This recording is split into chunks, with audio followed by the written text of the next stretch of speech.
So as you heard from that, I emerged from the REECA program just at the time when the Soviet Union was imploding.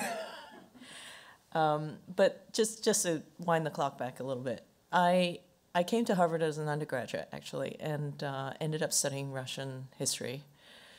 Moved primarily by my experience growing up in West Germany. I was in high school in Germany, and one of my field trips was to Berlin. And I can still remember being on one of those viewing stands across the no man's wall, which was mined, and and this rowdy group of 12th graders were on this viewing stand, and nobody from the eastern side was turning around. It was just mind-boggling. I thought, I have got to figure this out. It's just so different. So I spent 6 years in total, studying Russian, studying with, as Edward mentioned, one of the best language professors that I know of, and thinking that I would continue in this vein. I enrolled in a PhD program, had just finished my comprehensive exams, and was being encouraged, pushed into thinking about a dissertation topic when my unit of analysis blew up in my face. At which point I said, well, I think I should go look for a job and just give this up. So I looked around, and I'm still not a U.S. citizen, so I couldn't join the State Department, couldn't join the CIA, NSA. Those are out of bounds. Talked to my father-in-law, who said, why don't you talk to the World Bank? I had no idea what the World Bank was. But I hear they're looking for Russian specialists.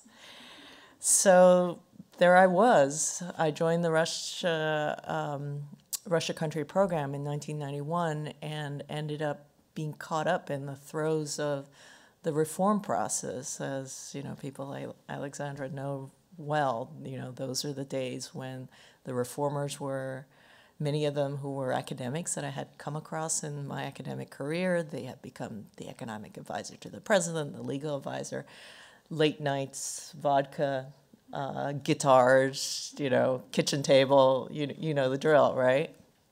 It was a heady time, and I eventually figured out what the World Bank did, and I eventually figured out international development, but Russian language was my entry into international development, and I'm forever grateful for that, because from there, from the international development world, I ended up founding Global Giving. Now, Global Giving is a crowdfunding platform founded back in the day when crowdfunding wasn't actually a term, for organizations around the world who have ideas for how to improve their communities. We currently operate in 155 different countries.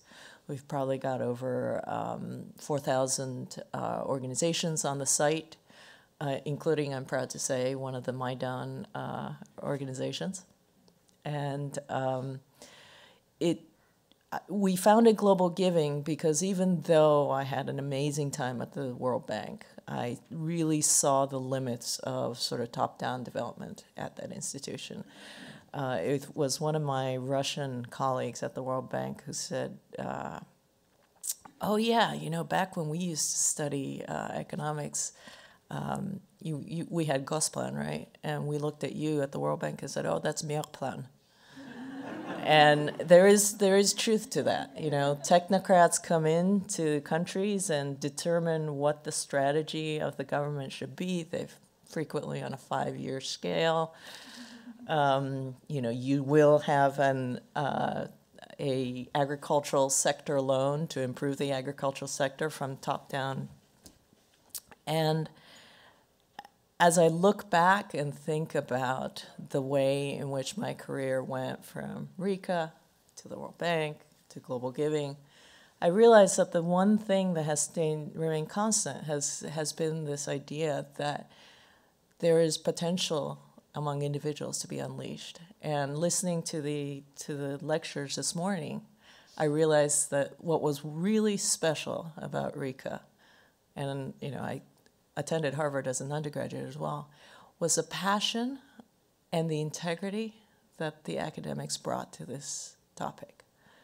it's not a dry scientific endeavor for all of you. It is an avocation, and I really treasure that because, as far as I'm concerned, I'm still continuing that.